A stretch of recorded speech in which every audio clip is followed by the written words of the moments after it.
Freud was wrong about many things. His theories were criticized, revised, even mocked. But there is one thing he understood with unsettling clarity. You are not in control of your own mind. Welcome to the Snips Media, a quiet space for timeless wisdom. Here, we explore the ideas, teachings, and inner truths that have guided humanity across centuries, not to tell you what to think, but to invite you to reflect.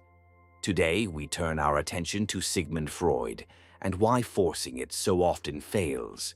When most people think of Sigmund Freud, they think of outdated ideas, cigars, dream symbols, strange obsessions.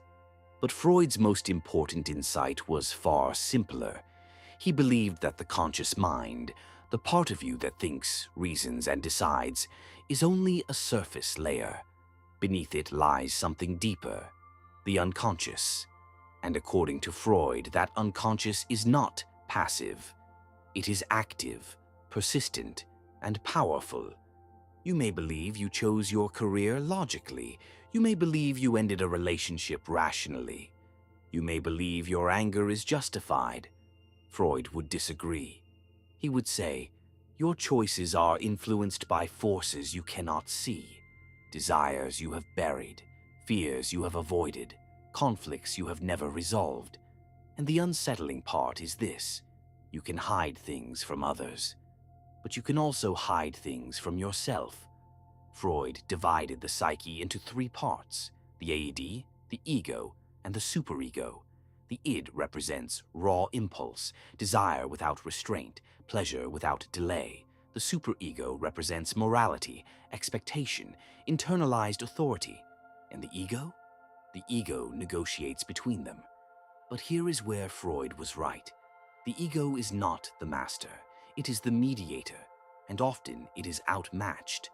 Have you ever reacted too strongly to something small? Felt jealousy without wanting to? Sabotaged something good in your life? Freud would say, that was not random. That was the unconscious asserting itself. Modern psychology no longer accepts all of Freud's theories, but neuroscience has quietly confirmed something similar. Much of human behavior happens automatically, before conscious thought, before rational explanation.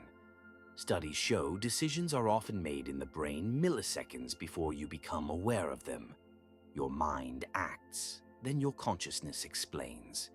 Freud understood this without brain scans. He observed patterns, slips of the tongue, recurring dreams, repeated mistakes. He noticed that people often tell stories about themselves that protect their ego: defense mechanisms, denial, projection, rationalization. You don't lie because you're evil. You lie because the truth threatens your self-image, and the unconscious protects the image at all costs. Think about projection. When someone accuses others of the very flaw they secretly fear in themselves. Freud saw this constantly. What irritates you in others often reveals something unresolved within you. That insight remains relevant today. Freud also believed that suppressed desires do not disappear. They return, in disguised form, through anxiety, through compulsions, through strange attractions. Ignore something long enough and it will resurface elsewhere. Modern therapy still works on this principle. Unexamined emotion does not dissolve, it waits. The uncomfortable implication of Freud's insight is this: self-knowledge is rare.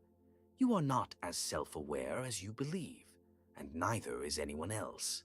Most people operate on scripts written years ago, childhood patterns, unspoken fears, old emotional wounds, and they call it personality. Freud forced people to confront something humbling.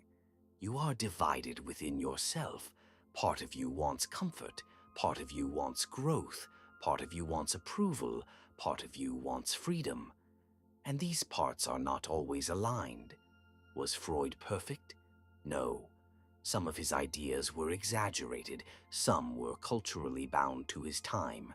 But the core insight remains powerful. The conscious mind is not sovereign.